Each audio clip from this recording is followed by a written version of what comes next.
saat merah ini nekan, dia akan menekan si ruangan yang ada di dalam sini.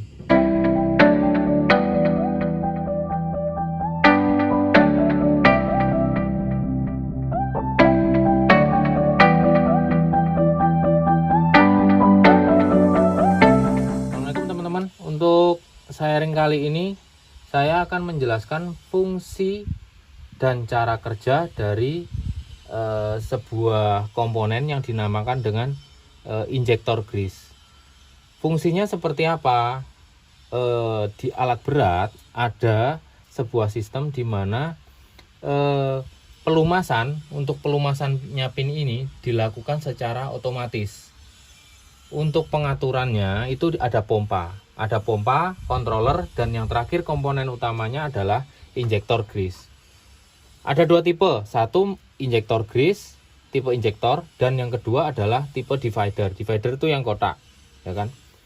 Nah, untuk penjelasan injektor grease, jadi cara kerjanya adalah besarannya dulu ya. Nanti akan saya gambarkan tentang kinerja dalamnya. Besarannya adalah ini adalah suplai dari pompa. Grease akan tersuplai masuk, tersimpan ke dalam injektor bank, ya kan? Setelah masuk di sini, dia akan menyuplai ke arah pin untuk pelumasan.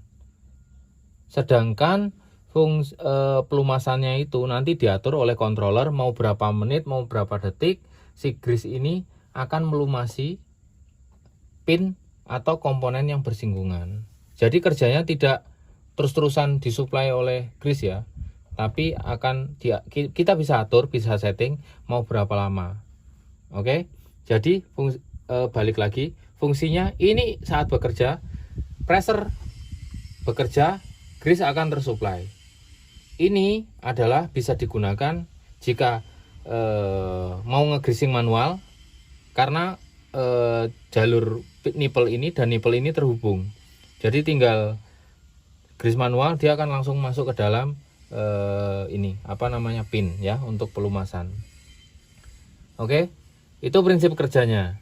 Tapi yang jadi pertanyaan, apakah jika ini grease ini siapa tahu ada pressure grease masuk ke dalam sini, apakah langsung ngelos ke dalam semuanya ini, langsung ngelos gitu? Enggak, semuanya diatur oleh dalamnya injektor ini. Seperti apa pengaturannya?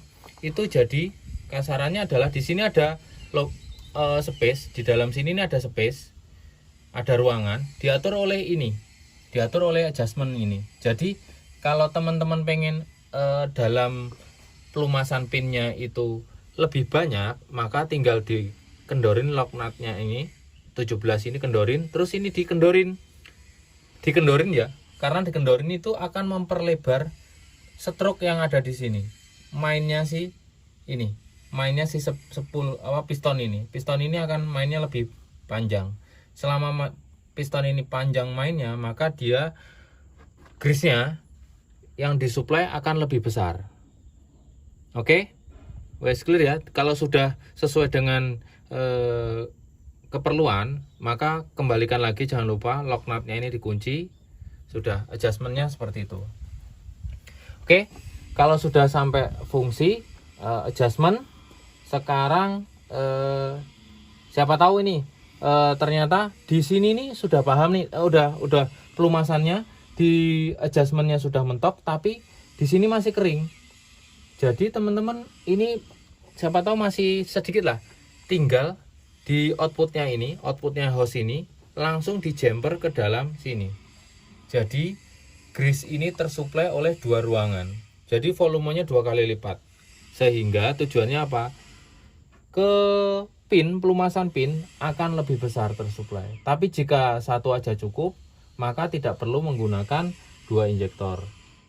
Biasanya untuk 2 injektor di jumper itu ditemukan, teman-teman bisa menemukan di eksa yang besar. Oke.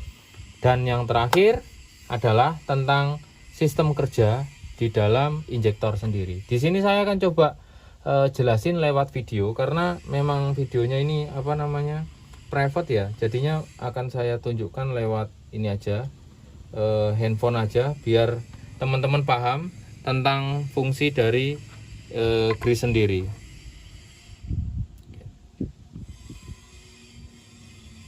Nah, mana tadi? Oke, ini adalah mulai ya. Anggap aja ini rebuild pressernya. Perhatikan pressure gauge pada grease atau ini tersuplai. Pressernya dia akan naik terus karena kan tersuplai ada hambatan ya kan. Dia akan naik terus. Perhatikan yang komponen merah. Saat merah ini nekan, dia akan menekan si ruangan yang ada di dalam sini. Ruangan di dalam si injektor grease. Jadi di mana supply ada, maka grease akan tersuplai. Ini ke sistem, ke pin ya. Oke, sudah paham. Terus mentok sampai sini saya stop dulu. Di sini adalah kondisi si grease itu sudah mencapai pressure maksimum ya kan. Pressernya udah kita setting ya kan. Dia akan menekan ke sini nih, menekan si piston ini. Dan ini adalah adjustmentnya tadi itu. Jadi semakin panjang adjustment, stroke pistonnya atau stroke si springnya akan besar. Ruangan di sini itu akan semakin besar. Kelihatan aja kan? Kelihatan. Oke. Selanjutnya saat sudah pressernya, lihatin pressure konsen ke pressure. Pressernya akan terpenuhi. Oke, sudah terpenuhi. Dia akan memutus pressure yang ada, yang pressure supply. Oke, dia akan nanti saat pressure switch terpenuhi, dia akan langsung supply-nya akan 0, di spring di sini akan menang. Dia karena 0 di sini ada berpressure, dia akan lebih menang. Outputnya grease yang ada buat menekan si piston tadi itu malah balik lagi arah menuju mengisi lewati orifice ini untuk mengisi ruangan yang ada di dalam sini. Oke, saya lupa stop. Di sini ya tadi itu. Di sini ya. Oke, saya stop di sini dulu. Nah, di sini kan akan menyuplai ke sisi bank sini ya. Sisi ruangan di sini. Nah, ruangan di sini kembali lagi tadi. Kalau mau sedikit di-adjust di sini. Kalau mau banyak di-adjust juga di sini. Jadi saat mati dia akan mengisi supply yang ada di sini. Jadi kerjanya saat kapan? Grease akan disuplai ke pin? Tidak, dia akan hanya mengisi ke dalam ruangan injektor aja. Bekerjanya saat ada pressure dari sini. Ada pressure dari grease, dia akan menekan si spool ini untuk menekan si spring sehingga grease akan tersuplai ke pin. Oke ya. Untuk penjelasannya mungkin itu. Ini untuk saya ambil produk Draco ya. Kalau untuk teman-teman siapa tahu lebih bisa dapat sumber dari yang lain ya lebih bagus. Tapi penjelasannya singkatnya seperti itu. Adjustment sudah, cara kerja sudah, fungsi sudah. Mungkin cukup itu aja sih. Ada kurang lebihnya saya mohon maaf. Jika ada pertanyaan silahkan komen di kolom komentar. Sampai jumpa di video selanjutnya. Salam alat berat.